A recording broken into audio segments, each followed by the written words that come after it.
2. Leave the hair alone. It's your boy, LAElsTv. We back with another video. Today I got how a drill rapper killed a op and shared a picture on the fuck line. That's fucking nuts. That's nuts. This nigga whacked him, but not only whacked him, nigga put it online. That is an ultimate disrespect. But before we get into the video, you already know what to do. Smash that like button, like shit, a little thought on the sidewalk. Comment some more recommendations that you want to see me do. Comment if y'all fuck with these type of videos, you feel me? And you better subscribe and smash that post notification button, you feel me? So you can know what I'm posting, when I'm posting. And if you already post notification squad, you already know what to do. Go ahead and comment post notification squad and know comments with these emojis down below. But without further ado, spark your blunt.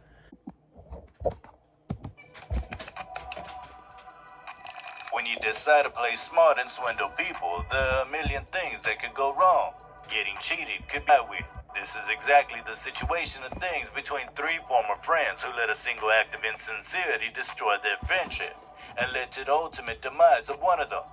This video is about how one of the friends stabbed the other to death and also went ahead and shared pictures of the dead body online. So who were these guys? Before we start the video, make sure to leave a like and if you with the channel, Jaden McFarland. Shout out Trap Plug for the video, yes sir. Joseph Matimba and Osita Alakbaoso were once very good friends. Jaden McFarland belonged to the K-Block gang, while Joseph Matimba and Osita Alakbaoso belonged to NPB, which stands for No Plan B. They were all Damn, they're against Plan B's too. See? They're not the only one that stay with the U.S. said to be originally part of the same gang, but they fell out. Jaden McFarland did something that destroyed his friendship with the other two. What he did was so horrible that it caused tensions between the two gangs, to which the 3 of them belonged. Jaden McFarland had approached Joseph for a drug deal. He wanted some cannabis and Matimba was willing to sell it to him. The exchange went through successfully. Money was exchanged for the drugs and both parties seemed satisfied. But unknown to Matimba, McFarland had used counterfeit money in the purchase of the drugs.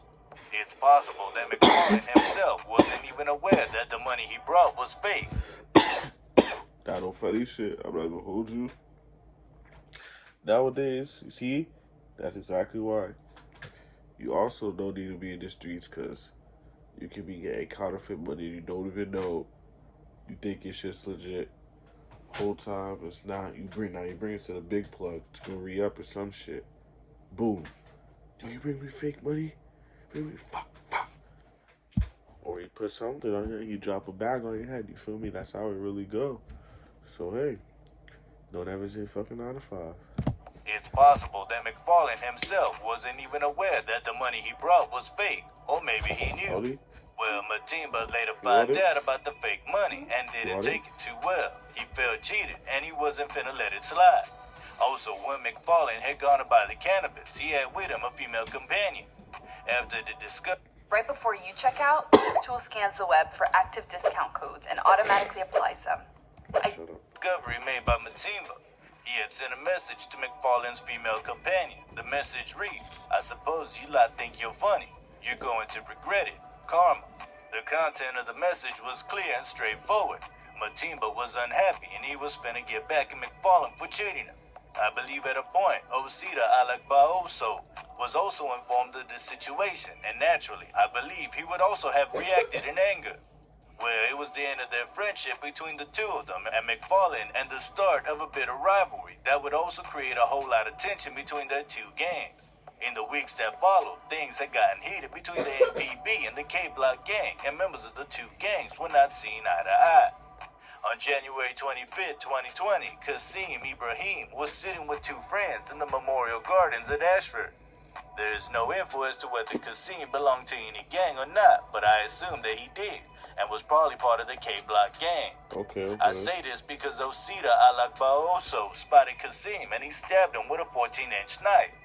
Luckily for Kasim, Osita didn't aim at a very delicate part of his body, so he lived to tell the tale. The knife wound he had sustained was to his upper thigh. Now I wonder what Kasim's two companions were doing while Osita stabbed their friend. There's no report that they tried to defend their friend while the knife wielding Osita tore a hole in Kasim's thigh. But who knows, maybe Osita had jumped on them unexpectedly and they had no time to react. It's also possible that they just sat there in shock while the incident played out before their eyes. Or they probably took to their heels when they saw the maniac with a knife, leaving their friend to his fate. To be honest, I probably would have done the same in such a situation. Now, this knife incident was said to be the spark that lit the fuel of bad blood between K-Block and MPB, and all hell was set loose. A few days later, both gangs would cause a lot of commotion at Ashford's County Square shopping center. According to reports, the gang members from both sides ran.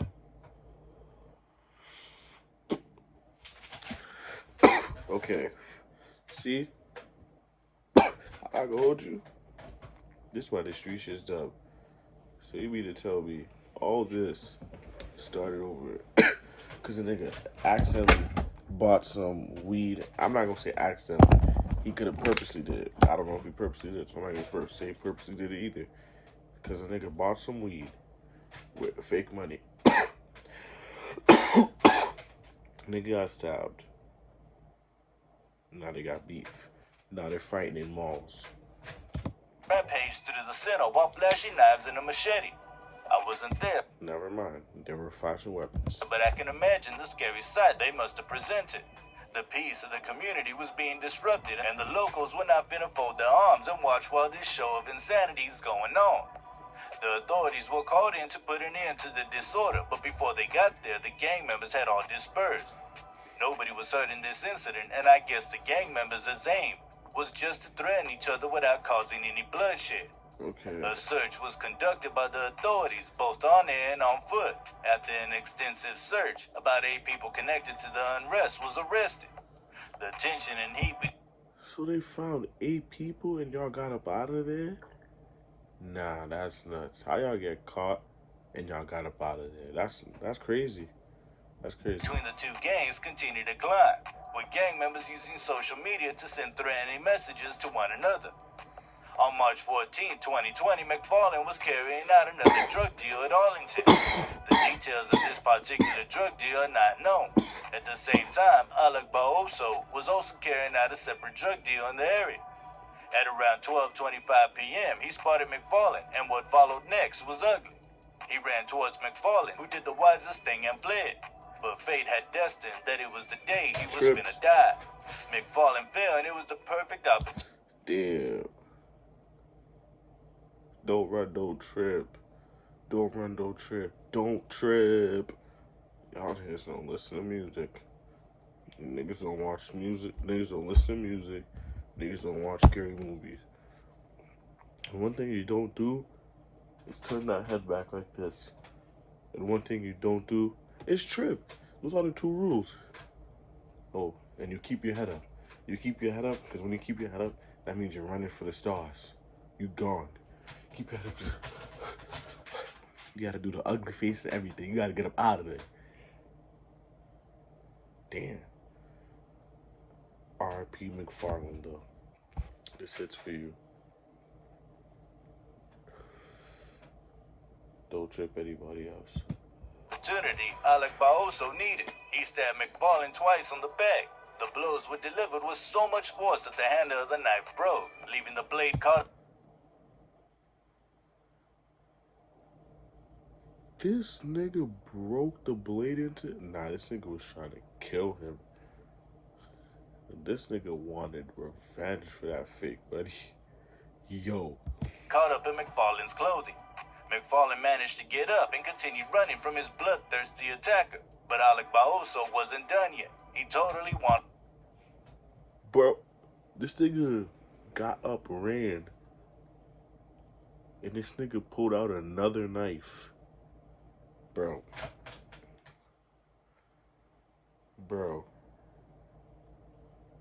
This nigga wanted him gone. Nigga pulled out another knife. Bro. wanted to finish McFarlane, and he ran after him. Alec Baoso chased him into a small residence car park and produced a Rambo knife. He proceeded to finish him off, but he couldn't go ahead with his intentions because he noticed someone in the car watching him. He put the knife away and left the scene. But the blows he had struck McFarlane were fatal. One of the knife wounds had gone through his chest cavity, cutting the edge of the spine and rib before entering the left lung. Damn. An hour later, he died from his injuries. McFarlane was only 19. Damn. Following his death, the police released a statement through Detective Chief Inspector Gavin Is that the nigga that went on Snapchat after? Moss, who's a senior investigating officer at the Kent and Essex Serious Crime Should see the way that I Directorate. quipped He him. had Oh, his said, brother was I'm shot keen to left hear him from dead. anyone who was walking, cycling, or driving in the area of Brookfield Road near Clock House shortly before or after 12:27 p.m. on Saturday, the 14th of March. In particular, I'd like to invite any motorists or cyclists who are in the area to contact us and submit their dash cam or video footage for detectives to review. A short while after killing McFarlane, Alec Baoso allegedly informed his friend Matimba of what he had done via messages. Shockingly, one of the messages contained the image of McFarlane's body, which had been uploaded on social media. Both This nigga is a menace to society. Nigga said the pictures contained his body. I mean, the messages contained his bodies. Like, bro, that's some crazy shit. This nigga's a little menace to society.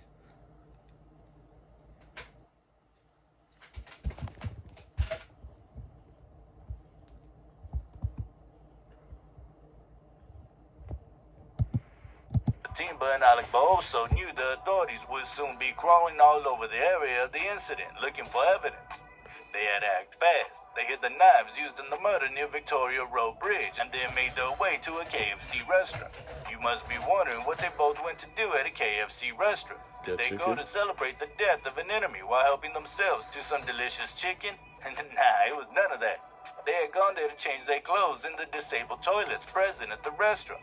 It's obvious they did this to throw the policemen off their scent, especially Matimba's. Their movement through the restaurant was caught on CCTV. From there, they had secured the help of another friend, Hassan Tejan, who was a fast food delivery driver. Hassan Tejan took them to a safe house in Canterbury. It was a clean escape, or so they thought. It wasn't long before the long arm of the law caught up with the three of them. Hassan Tejan was arrested by the police on his way back to Asheville, and the remaining two were also arrested. According to reports, Alec Baosa refused to answer questions at 3 police interviews after he was arrested. Then in the trial, he had claimed to act in self-defense. He had said he had armed himself with the knives following threats from rivals. In addition to the murder charge against him, another case was brought up. It was the case of Qasim Ibrahim, who he had stabbed in the leg a few months earlier. To this, he admitted wounding with intent to cause grievous bodily harm. Hassan Tejan and Matimba were charged with perverting the course of justice, but were later released on bail. Following his release, Matimba had gone on to do a lot of things, which were later used against him in court during his sentencing. For example, a post on social media showed him smoking cannabis, and he had also written, 2-man down, 2 spliffs. This was a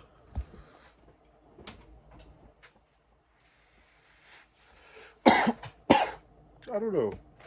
I don't know what it is with this generation and the social media shit. But it's like, y'all just don't want to stay out of jail. Nigga said 2 men down, 2 spliffs. I don't know, man. I don't know.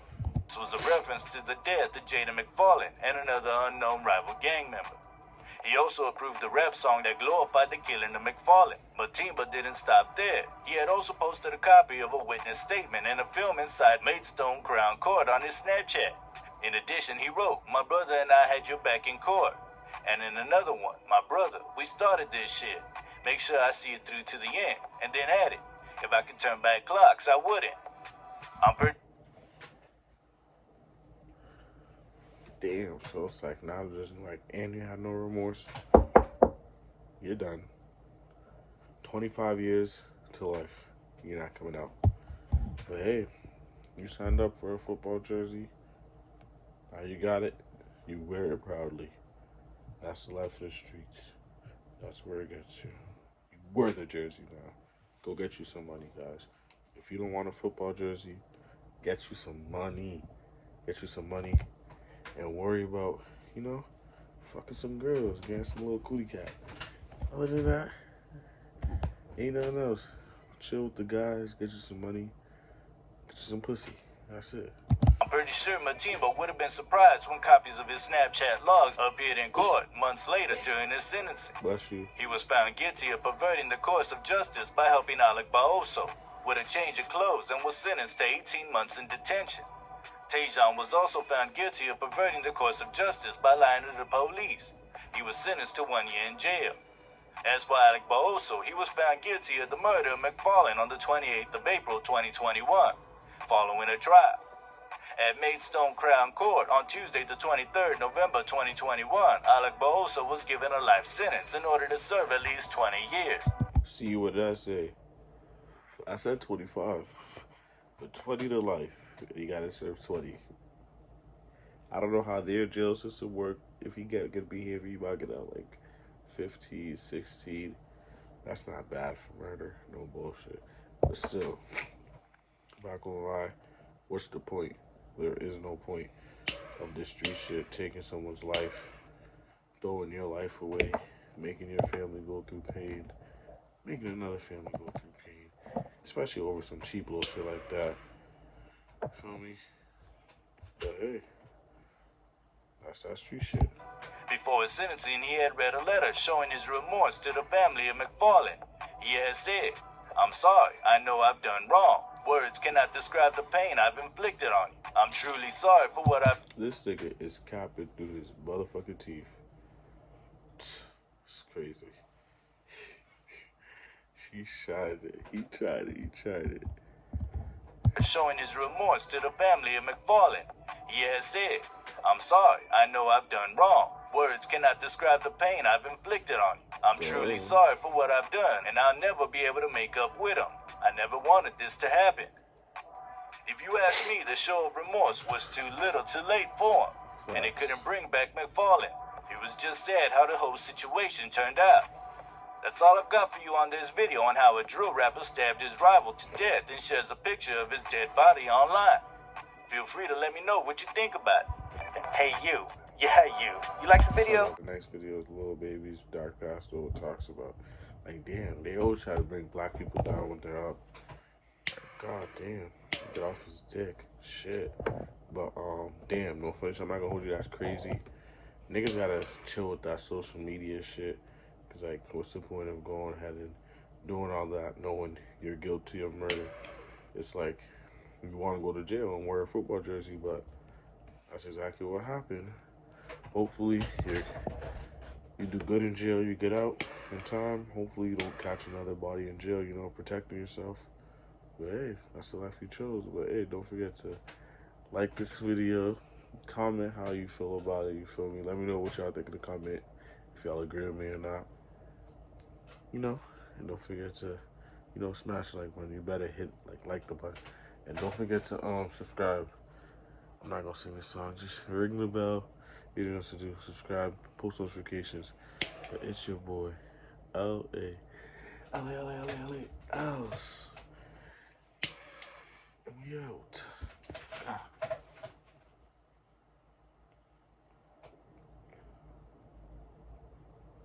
You ain't talking money, then there's nothing else to talk about. Like a wide receiver, you can cover me, took a different route. Yeah, my money longer, yeah, like I'm Lil Uzi. Met that bitch last night, she see my chain, she turned right to a groupie. Took her back to the crib, I ain't a director, but we made a movie. Too much money can't fit in my purple jeans.